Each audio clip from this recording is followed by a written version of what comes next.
I want to start with a message I read 4 words of before I had to put my phone down. It came from Petra, which meant I read it.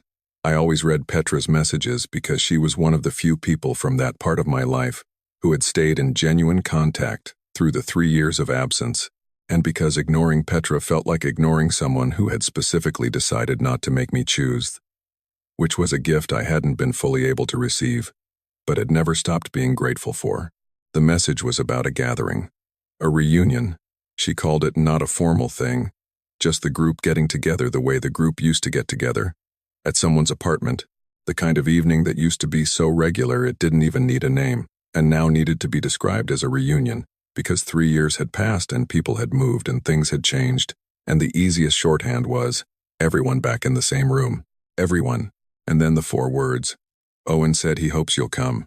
I put my phone face down on the table and looked at the ceiling for a moment, not because the words were devastating, because they told me something about where we'd both landed that I hadn't had direct information about in a long time. He was still at the center of it, still the one whose opinion of the invitation circulated back to the person being invited. Still generous in the way that people are generous when they're not the ones who left. Still hoping, which meant he still thought about whether I might show up, which meant the 3 years had existed for him too in ways I hadn't let myself think about. Owen said he hopes you'll come. 4 words that contained an entire geography of who we still were to each other, and what that room still meant. Have you ever lost a whole social world when a relationship ended? Not just the person, the entire community that came with them. The shared apartment buildings and the inside jokes and the group text you eventually had to mute because you were still in it and it was full of a life you'd left? Tell me where you're watching from. And if you're new here, subscribe, because I'm going to tell you the whole thing. And the whole thing takes a while. Let me tell you about the group first, because the group is the part that matters. There were 7 of us at the peak of it, give or take. The number fluctuated, people drifted in and out the way people do in their early 20s, when everyone is figuring out their social landscape, but the core held at around 7. We had met in various configurations through college and the years immediately after, when you're in that window of life where you're done with the structure school provided, and you're building the structure of adulthood from scratch. And the people you find in that window become something more than friends because you're all doing it at the same time. We lived near each other. That was the thing that made us real, not just people who texted and occasionally got together, but people who lived within walking distance and actually walked to each other's places. Half of us were in the same building or on the same street. The proximity created a texture to daily life that I've only ever had with that particular group, and I've spent 3 years understanding what it means to not have it. Owen was the reason I found them. Not the only reason. I would have found some of them eventually through other paths, but the direct reason. The person who took me by the wrist, metaphorically, and said, "These are my people," and meant, "Come be part of this." We met at the end of the first year after college, when I was lonely in the particular way of someone who has just left an institution that provided everything and is now having to provide everything themselves. He was warm in the specific way of a person who makes you feel like being seen is easy. Like you're not something that requires effort. I want to describe Owen accurately, because this story is easier if he's a villain, and he was not a villain. He was the kind of person who walked into a room and the room shifted. Not dramatically, nothing that could be called charisma in the performative sense. More like, he was fully present in every conversation, in a way that made the person he was talking to feel like the conversation was the thing he'd been looking forward to. He listened like he meant it. He remembered things about people, specific things, the kind of details that signaled genuine attention. He was funny without needing to be the funniest person in the room, which is actually a harder quality to have. He was also, and this is the part I took longest to understand, the kind of person who doesn't do any of this deliberately, and who therefore cannot fully see its effect. He didn't try to be at the center of things. He didn't position himself or manage his social standing. He just was himself. And himself happened to be the kind of self that rooms organized around, which meant that when you were with him, when you were his person, you were by association also at the center of something. And that felt like a specific kind of warmth that I want to describe carefully, so I don't make it sound shallow, because it wasn't shallow. It was the warmth of belonging, of being part of a world rather than adjacent to one. I had been adjacent to a lot of worlds in my life before that, and being inside one felt like something I hadn't known I was missing. We were together for a year and a half. I want to tell you something about how the year and a half ended, because the ending is important for understanding the rest. It didn't end because someone was bad to someone else. It didn't end because of a betrayal or a lie or any of the things that produce clean grief with a clear cause. It ended in the way that things end when two people slowly understand that what they have isn't going to be what either of them needs, and the understanding arrives gradually, and by the time it's fully arrived, both people have already been grieving it for a while without saying so. The conversation we had was hard in the way honest conversations are hard, harder than a fight would have been, because a fight would have given us something to point to. What we had instead was two people sitting across from each other and acknowledging, carefully, that the thing we'd built wasn't going to become the thing we'd imagined, that what we wanted in a life together didn't match as well as what we wanted in an evening together, that we liked each other too much and fit each other too specifically and not specifically enough, both at once. After that conversation, the practical question arrived. What now? Not emotionally. Emotionally, I knew what now. What now for the group? What now for the 7 people I had come into through him, whose apartments I had keys to, whose birthdays I knew, who had become part of my daily life in a way that felt like my life was made of them? What do you do with that when the person who was your door into it is now the person you've just carefully and mutually decided to not be with? I looked at the shape of the situation. I tried to be honest about it. What I saw was this. Owen would stay at the center, not because he would try to stay there, not because he would do anything to consolidate position or manage perceptions. He would stay there because that was what happened naturally with him, the room organized around him without anyone deciding it should. And if I was there too, in the same physical and social space, I would inevitably be adjacent to him, his ex, navigating the same group, in the same building, attending the same casual Tuesday evenings. That was survivable. Probably. But it was also I understood this about myself, though not in words I had at the time, not something I knew how to do. I didn't know how to be in a space that organized itself around someone I had loved and was no longer with. I didn't know how to be there as myself, without the relationship as the reason for my being there. So I left, not all at once. I want to be honest about the process because the all-at-once version makes it sound more like a decision, and it was more like a series of small choices, each of which was individually defensible and collectively produced an outcome. I declined a gathering, then another. I responded to the group text less, then stopped responding. When Petra specifically texted me to ask if everything was okay, I said yes. I was just busy. I'd be around soon. I wasn't around soon. I told myself it was temporary, that I needed time and then I'd come back. That wasn't what happened. What happened was that the absence became its own state. 3 months became 6, became a year, and then it had been so long that showing up would have required an explanation, and not showing up didn't require anything. The path of least resistance was to stay away. I stayed away. 3 years. I want to tell you that I thought about the group during those 3 years, because I did. Not constantly. Not with the open wound quality of recent grief. More like the occasional awareness of something you've walked away from, a pang. A flash of recognition when something reminded me of them. A moment at a party with new people where I'd think, this would have been that kind of evening. The kind we used to have. And then I'd file it and move on. I'd built something new. A different social world. Smaller. Built in different ways. Without the density of proximity that the old one had. It was real. It was good. I wasn't walking around bereft. But Petra's message sat on my phone. Owen said he hopes you'll come. And underneath the warmth of the words was a geography I hadn't thought about in a while, the specific apartment it would be in, the specific people who would be there, the specific way a Tuesday evening in that context felt different from a Tuesday evening anywhere else I had been in 3 years. I picked up the phone. I read the message again. I put the phone face down. I didn't delete the message. I didn't respond. I just left it there, on the other side of the screen, and let the question it contained be a question for a little while longer. Owen said he hopes you'll come. I had spent 3 years making sure that the geography of my daily life didn't require me to answer questions like that one. I had organized my absence carefully, and the message was asking me whether the organizing was still something I wanted to keep doing. I didn't know. That was the first time in 3 years that I genuinely didn't know. Usually I had the answer ready. Not going was easy, required nothing, produced no friction.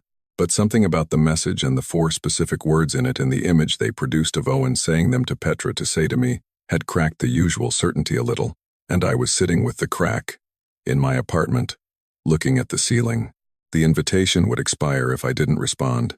The gathering would happen. People would note my absence in whatever way they noted it, and nothing would change. That was still available. But for the first time in 3 years, I was sitting with the question of whether I wanted it to be. The message stayed on my phone for 3 days. Not because I was deliberating in an active way. I wasn't sitting with a pros and cons list. Wasn't running through scenarios. More like I was letting the question exist in the background while I went about the ordinary structure of my days, occasionally becoming aware of it the way you become aware of something you've left unresolved. The message was there. I hadn't responded. I hadn't deleted it. That was the whole of my position for 72 hours. On the third day, Marcus came over to watch a film, which we did sometimes on weekday evenings when neither of us had anything more structured planned. He brought food. I had already eaten but ate some of his anyway because that's what you do when someone brings food, and we sat on the couch and debated which thing to watch for 20 minutes before landing on something neither of us had seen and ending up talking over it within the first half hour because we always ended up talking over things. At some point, not quite naturally, I was aware of steering toward it. I told him about the message. Not the history first. Just the message. I read it to him from my phone. Everyone's asking about you. Owen said he hopes you'll come. Marcus listened. He had a particular quality when he was actually paying attention, which was that he got slightly more still, the way some people do when they've decided to receive something properly. He looked at me when I finished. "Who's Owen?" he asked, which was the moment I realized I hadn't told him. In the year and a half of our friendship, I had mentioned the old group in passing, had referenced having a different social world before this one, had probably implied that a relationship ending was part of why things had shifted, but I hadn't told Marcus about Owen in the specific way that Owen needed to be explained to make the message make sense. So I told him. The version I told was accurate but not exhaustive. The shape of things, the year and a half, the group that had been as much a part of the relationship as the relationship itself, the logic of why leaving felt cleaner than staying, the 3 years that had accumulated on top of the decision. I told it as straightforwardly as I could, which is the way I'd learned to tell things to Marcus, because Marcus was the kind of friend who asked questions rather than offering conclusions, and the questions were easier to answer honestly than the conclusions would have been to receive. He listened through all of it. When I finished, he didn't say anything right away. He picked up his food, ate something, put it back down. "Do you want to go?" he asked. "I don't know," I said. "Okay." He seemed to accept that as an actual answer, rather than a deflection. "Do you miss them? The people?" Not Owen, specifically the group. I opened my mouth to say something and then stopped, because the something I was going to say was of course, but the of course arrived with a texture I hadn't expected, not the easy certainty of answering a question you've thought about before, the weight of answering a question you've been specifically not thinking about. "Yeah," I said. "I think I do." "You think?" "I know," I said. "I just haven't let myself. It was easier not to go there." Marcus nodded slowly. He was quiet for a moment, and in the quiet I could feel him sitting with something, not deciding whether to say it. Marcus was never uncertain about whether to say things, just choosing how. "It sounds like you left a relationship and then also left everything else as collateral," he said. "And now you're being invited back to the everything else and you're not sure if that's separate from the relationship or the same thing." I looked at him. "That's a pretty accurate read," I said. "The 3 years seems like a long time to leave collateral," he said. Not as a judgment, just the observation. "I know. What were you protecting?" I sat with that question longer than was comfortable. The honest answer was, I didn't know, or I did know, and hadn't said it out loud. I was protecting the thing that might happen if I went back to being adjacent to Owen in the specific way of someone who used to be his person and now wasn't. The attending an event where he's there and navigating whatever version of myself existed in relation to that. The possibility of being in a room and feeling again like I belonged there only because of him and not knowing how to belong there for any other reason. That was what I'd been protecting against. 3 years of it. I didn't know how to be there without him being the reason I was there, I said. Marcus looked at me. "And is he still the reason you'd be going?" I didn't answer immediately because I was trying to find out if the answer was yes. It wasn't. Or it was more complicated than yes. Owen was the reason the question existed without Owen. The group existed in a form I'd never have found, and the message wouldn't have had the specific 4 words that had cracked the usual certainty. But was he the reason I'd go? I wasn't sure anymore. I wasn't sure if I wanted to go despite him or because of him or for reasons that didn't include him at all. I'm not sure, I said. Sounds like you should figure that out before you decide, Marcus said, and then turned back to the film, which was a very Marcus way of having a conversation, getting the thing said and then returning to whatever they'd been doing, as if the important part was the saying and not the aftermath. I stayed at Marcus's for another couple of hours, watching the film I wasn't watching, thinking about what he'd said. I had left a relationship, and then I had also left a community, a context, a version of my daily life. I had done the second thing in service of protecting myself from the difficulty of the first thing, and I had been so focused on whether the first thing was manageable that I had never thought to ask whether the second thing had to happen at all. Petra called the following week. She was someone who preferred calls to texts for certain kinds of conversation. I knew this about her, had always known it, and when her name appeared as a call rather than a text, I understood that this was one of the certain kinds. I answered. I wanted to actually hear your voice, she said. Her voice had the specific warmth of someone I'd known well and hadn't talked to enough. It's been too long. Yeah, I said. I know. Is it always going to be weird for you to answer things from us? She asked. Not unkindly. Just directly. Because that was Petra. I hope not. I said. I'm working on it. She was quiet for a moment. And then she did what Petra always did when she decided to say a true thing. She said it, without building up to it. I've been your friend this whole time, she said. I've also been Owen's friend. I want you to know I haven't been choosing. I've been in the middle, which has sometimes been uncomfortable, but I've stayed there on purpose because I think you're both people I want to stay in contact with. I know, I said. I've always known that. Okay. She paused. Then I want to tell you something that I've been sitting on for a while, because I think you should know it before you decide whether to come.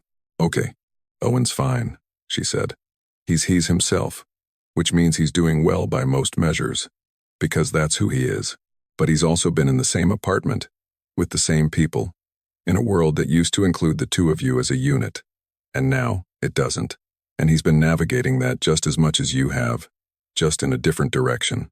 I held the phone and thought about that. I assumed he just stayed, I said. I assumed staying was easier for him.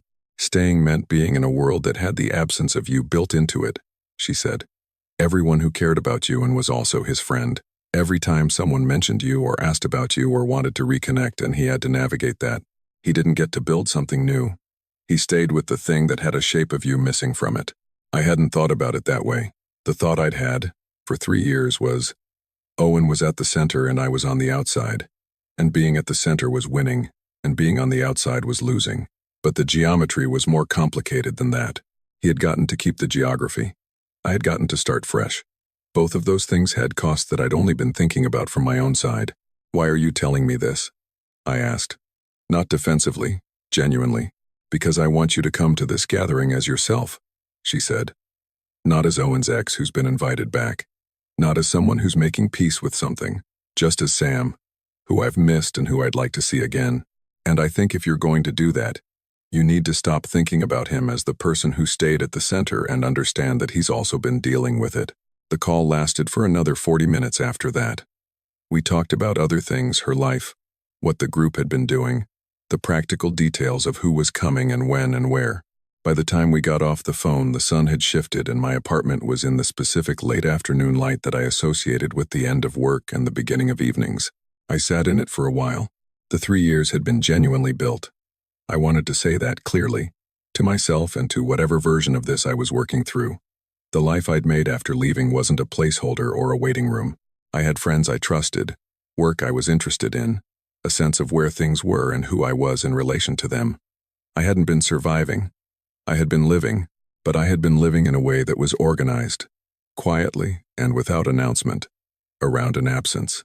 Every decision not to respond to a group message, every event in that part of my life that I hadn't attended, every time I'd run the calculation and decided the calculation came out to staying away.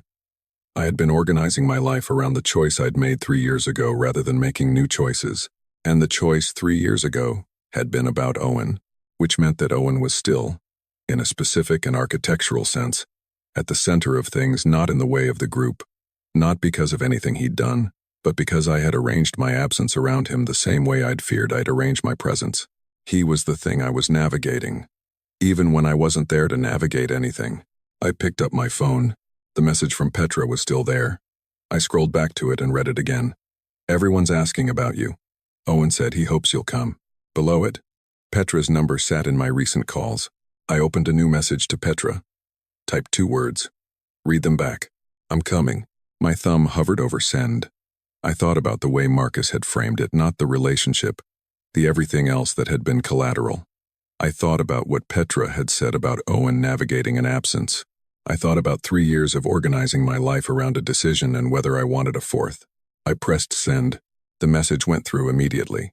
A delivered receipt appeared. I put the phone down and noticed, before I could think about it too clearly, that something in my chest had moved when I pressed send. Not relief, and not dread, and not quite excitement. Something more like the specific sensation of having said something real after a long time of not saying it. I sat with that for a while. Not sure if it was good. Sure it was true. Petra responded within a minute. A single emoji. Something warm and slightly relieved, which was the Petra version of not making a big deal out of something while also making clear it was a big deal. I put the phone down and did not let myself overthink the decision. This was deliberate. I had a tendency, which I had learned about myself over the 3 years, to think things into immobility, to examine a choice from enough angles that the examination became its own form of avoidance. I had made the decision. The overthinking could wait until I was actually in the room and had something real to respond to rather than something imagined. The gathering was on a Saturday. I spent the week working, seeing Marcus once for coffee, existing in the ordinary structure of my days. I didn't talk about it with Marcus again. He had given me what he'd given me, and I had taken it, and we both seemed to understand that the rest of it was mine to do. That was one of the things I valued about him. He knew when to step back. The apartment was one I'd been in many times before it became somewhere I'd stopped going. The same building, the same floor, the same door. Walking up the stairs on Saturday evening, I noticed how completely familiar everything was. The specific sound of the stairwell, the way the hallway light buzzed faintly on the 3rd floor, the smell that was just the building-specific smell, and that I hadn't smelled in 3 years but recognized immediately. I was slightly early, which had not been my plan.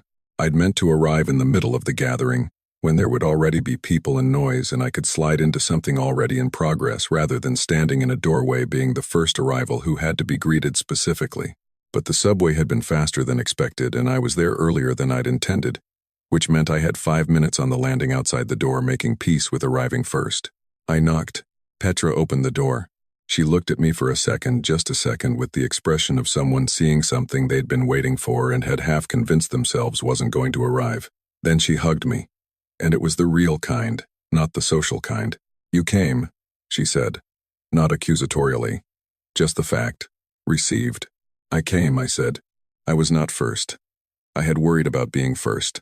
There were already 5 or 6 people in the living room, and as I walked in, there was a moment, maybe 3 seconds, where the room registered my presence, and several conversations paused in the way conversations pause when something changes.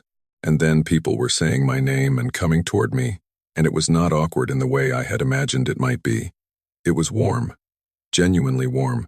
I want to describe this carefully because I think the accuracy matters. I had spent 3 years constructing an image of what returning would feel like, the imagined awkwardness, the navigating of history, the being perceived as Owen's ex in a room full of people who remembered us as a unit. What actually happened when I walked in was that people were glad to see me. Not in the way that required managing.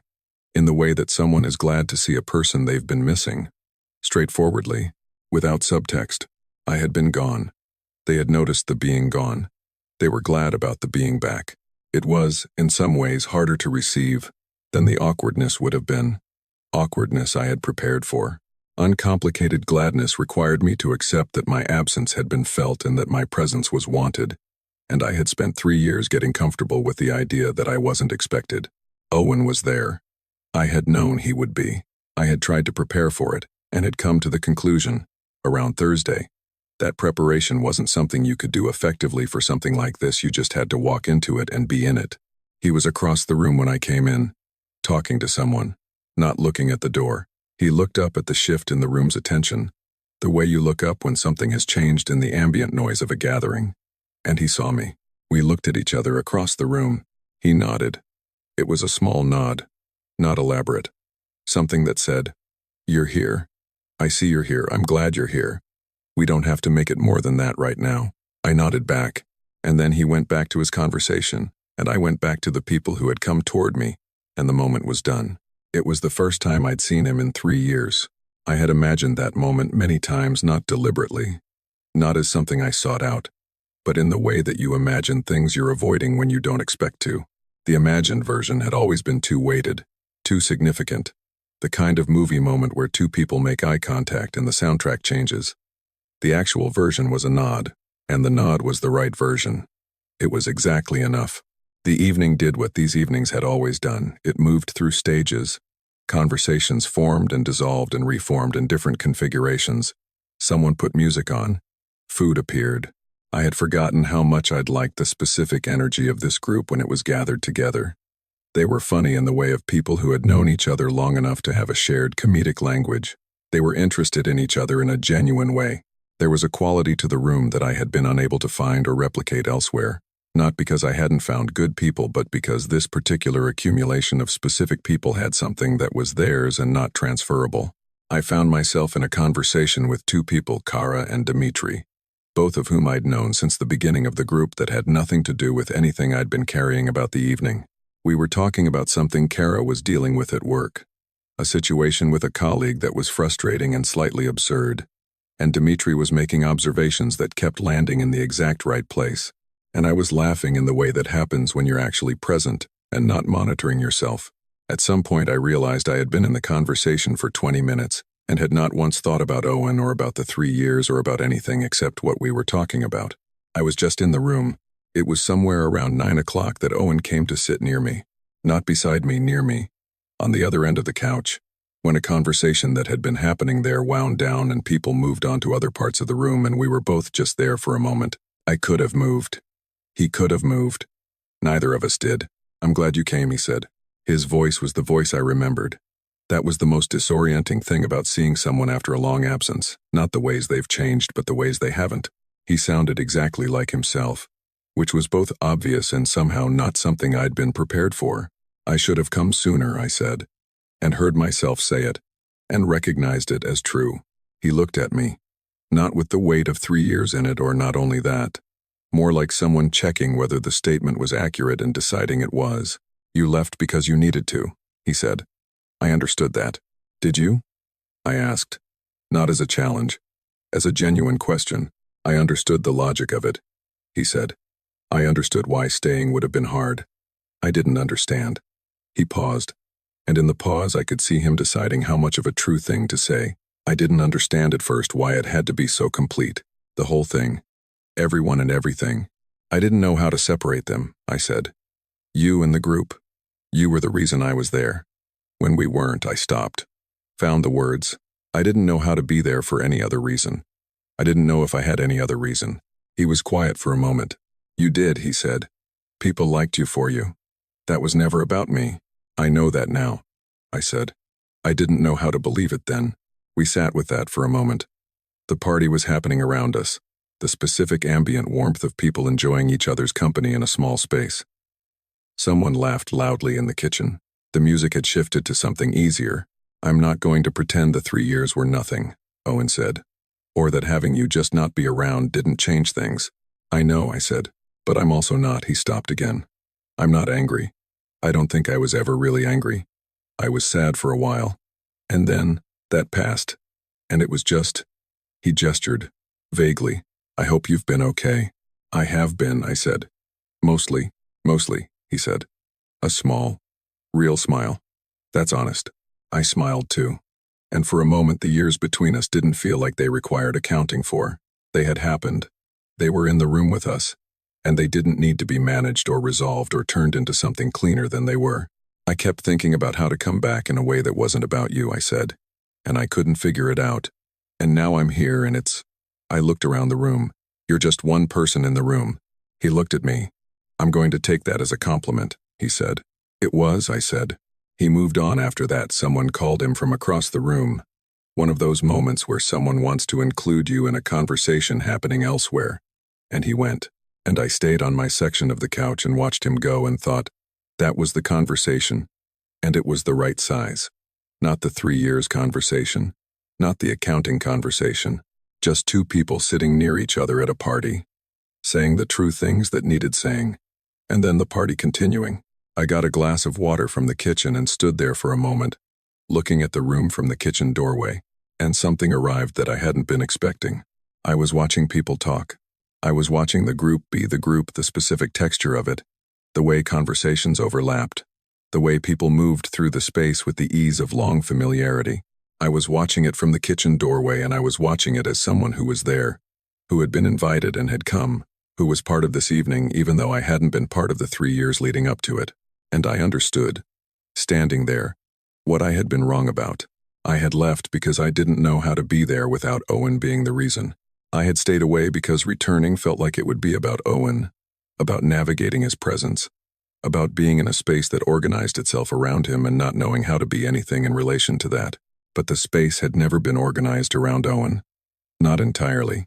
It was organized around this room, these people, this specific accumulation of relationships that had been building for years. Owen was part of it. He was a significant part of it.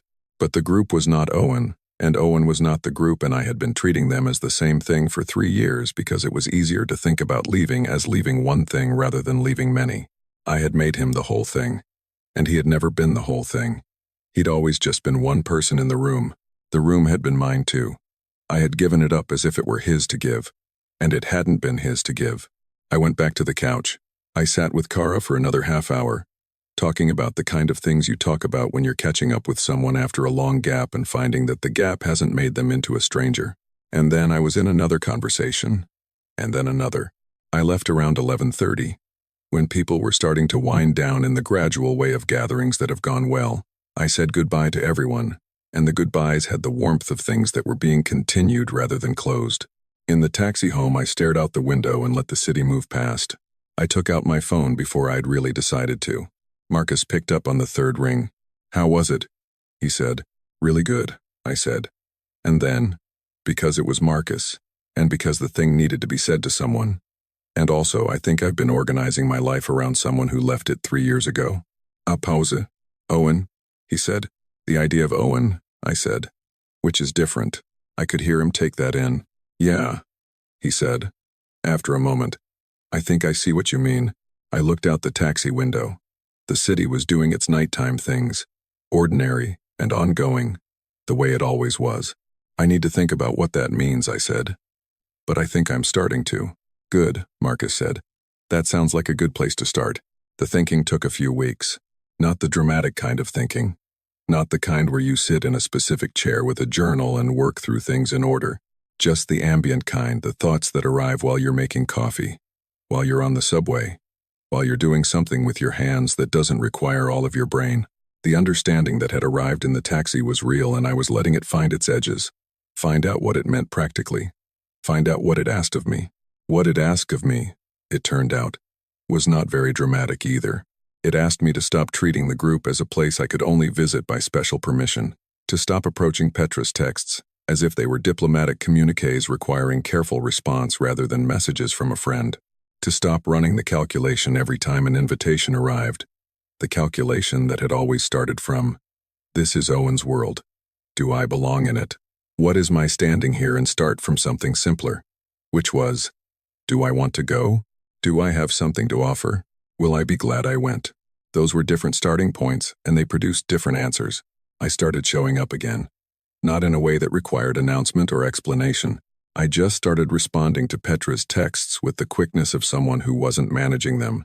Started saying yes when an evening sounded good. Started treating the group as a place I went rather than a place I had to decide to go. The first few times had the slight self-consciousness of someone learning to move through a space differently than they had before. I was aware of myself doing it, which meant I wasn't quite doing it naturally, which was fine. Natural was something that developed with repetition, not something you arrived at by willing it. By the third or fourth gathering, I mostly wasn't tracking it anymore. I want to tell you about one specific evening, about 6 weeks after the reunion, because I think it captures something important. It was a Tuesday. Not a special Tuesday, nobody had organized anything. It was just one of those gatherings that coalesced the way they used to coalesce. When the group was a daily life kind of presence rather than a formal occasion, Petra had texted the group chat saying she had too much pasta and people should come eat it, which was the specific kind of invitation that used to be unremarkable and that I had spent 3 years not receiving. I went. Owen was there. Kara was there. Dimitri. 2 other people from the original group. And 1 person I hadn't met who was apparently a recent addition to the orbit. The evening was the evening. Pasta that Petra had indeed made too much of. A conversation about something in the news that everyone had opinions about. Someone's funny story about something that had happened at work. The music was too loud for a while, and then someone turned it down and nobody remembered to turn it back up, and then it was ambient. About an hour in, I was in a conversation with Kara about something she was trying to decide a job offer. Complicated by geography, the specific kind of thing that sounds like a good problem to have but requires more thought than it appears. I was listening and asking questions and genuinely interested, and at some point Kara said something that made me laugh, and I laughed the full laugh, and when I came back from the laugh I was aware that the evening had the particular quality of being just an evening, not an evening that required navigation, not an evening I was attending despite something, just an evening. Owen was across the room in a different conversation, and I was aware of him the way you're aware of any person you have history with who is in the same room, the background awareness, not the foreground attention. He wasn't the thing I was tracking. He was just there. The way everyone was just there. That was new. Not dramatically new, quietly new, the way things shift when you've changed something about how you're approaching them. 3 months ago, Owen in the room would have been the thing I was navigating around. Now he was one person at a gathering. Part of the texture of the evening rather than the center of gravity I organized myself in relation to. I had moved from satellite to participant. Or I was moving. It wasn't complete. I don't want to oversell the transformation, which would make it less true. There were still moments of the old awareness, flickers of the old calculus, but they were less frequent and they passed faster, and underneath them was something more solid. The recognition that I was here as myself, because I'd chosen to be here, and the choosing was mine. Marcus and I got coffee the following week. He asked how things were going with the group, and I gave him an honest answer. Better, I said. Like genuinely better. Not because Owen and I had some big resolution conversation. We didn't. We had a real one. A real enough one. But it wasn't the thing that changed something. What changed something? He asked. Going back without needing it to be anything, I said. Going back to go back. Not to prove something or fix something. And then going back again. And then again. He nodded. He had the look of someone who had been waiting for this update, and is pleased it sounds like the right one. Can I ask you something? He said. Yeah. Do you regret the 3 years? Staying away? I sat with that for a moment. It was a question I'd been circling around without quite looking at directly. And Marcus asking it directly was the invitation to actually look. Yes and no, I said. I regret the way I framed the choice when I made it. Like the only way to not be Owen's ex in that room was to not be in the room. That was wrong and I could have done it differently. I looked at my coffee. I don't regret building what I built while I was away. Marcus, I met you. I found work I actually cared about. I figured out things about myself I don't think I would have figured out if I'd stayed. But I could have done both. I didn't have to choose. I made it into a choice because I didn't know how to be in a space that had Owen in it without organizing myself around him. And the solution wasn't to remove myself from the space. The solution was to figure out how to just be in it. Which you did, Marcus said. Eventually, I said. 3 years later than I needed to. You did it when you were ready to, he said. Maybe. I looked at him. Or maybe I would have been ready sooner if someone had asked the right question earlier. What was the right question? What do you actually want? I said. Not what makes sense given what happened. What you want. He smiled slightly. That sounds familiar. You asked me that. I did. It helped. I said. He accepted that without making it into more. Which was, again, very Marcus. I want to say something about Owen, not a conclusion. Because this isn't a story that ends with a conclusion about Owen, it ends with a conclusion about me. And the thing about me is the thing I want to leave you with. But Owen deserves something more than a gesture. We're not what we were. We're not going to be what we were. The 1.5 years was real and is finished. And I don't have the feeling about it that the word closure is supposed to produce. But I have something else, something more like the accurate understanding of a thing that happened and what it was and what it cost and what it gave. He was someone I loved. Loving him led me to a group of people who became significant to me. The relationship ending didn't mean I had to return everything that had come with it. I had treated it that way, and I'd been wrong. And I understood now what the wrongness had cost. He's in the room at gatherings. We talk sometimes. The way people who have history and goodwill talk, not as if the history isn't there, but not as if it's the only thing there. We can occupy the same space without either of us doing the work of managing the other's presence. That's not nothing. After 3 years of absence and the weight I'd put on his existence in my mind, the ability to just be in a room with him without it, meaning everything is, actually, quite a lot. The space that had been his, the group, the apartments, the texture of those evenings turned out to be mine too. It had always been mine. I'd given it away as if it were his to give, and it hadn't been his to give, and now I knew that. There's something I want to say to you directly, before the end. When a relationship ends inside a community, when the person you were with is the reason you found the community in the first place, there's a default logic that kicks in. Someone leaves and someone stays. The person who leaves gets distance. The person who stays gets the home court. I believed that logic for 3 years, and it was wrong. Communities don't belong to the person at the center of them. You belong to a friend group because of your presence in it, your history with the specific people in it, the real things that built between you and them over time. And when a relationship ends, you don't owe those real things back. They're yours. The friendships you made are yours. The evenings you were part of are yours. You might need time. I needed time. But time is not the same as permanent exile. And exile is not the only option available. If you've lost a whole social world when a relationship ended, if you're the one who left, or the one who stayed and watched the other person leave and took on the geography of absence, by default, I want you to know that you can go back to the space without going back to the relationship. Those are different things and they don't have to be the same decision. Tell me in the comments if you've been here. I think this is more common than it gets talked about, the loss of community as collateral of the loss of a person. And I think the silence around it makes it harder to navigate than it has to be. Subscribe if you want to stay for more. There's a gathering next week, a Tuesday. Again, Petra texted the group chat. Someone else confirmed they'd come, and the thing materialized the way these things materialize when a group has been together long enough to coalesce around a text message and a free evening. Owen will be there. Most of the original group will be there. Marcus won't be there, because Marcus doesn't know these people, and at some point I might introduce them, but that's a different story for a different time. I'm going to go, not because I've resolved everything or because the 3 years don't exist or because seeing Owen has become uncomplicated. The 3 years are still the 3 years, and seeing Owen is still a thing that contains history, which history always does. I'm going because I decided to go, and the deciding to go is mine, and it's not about Owen or the idea of Owen or what I'm navigating in relation to him. It's just an evening, and I want to be at the evening. 3 years ago, I walked out of a room because I didn't know how to be in it, without him being the reason. I organized my absence around him the same way I had feared I'd organize my presence. Last time I was there, I stayed in a room and he was just someone across from me, and that was fine. He was one person in a room full of people who had also missed me, and I had made him the whole thing when he was never the whole thing. It sounds like nothing. It was everything. And I'm going back next Tuesday for no other reason than that I want to.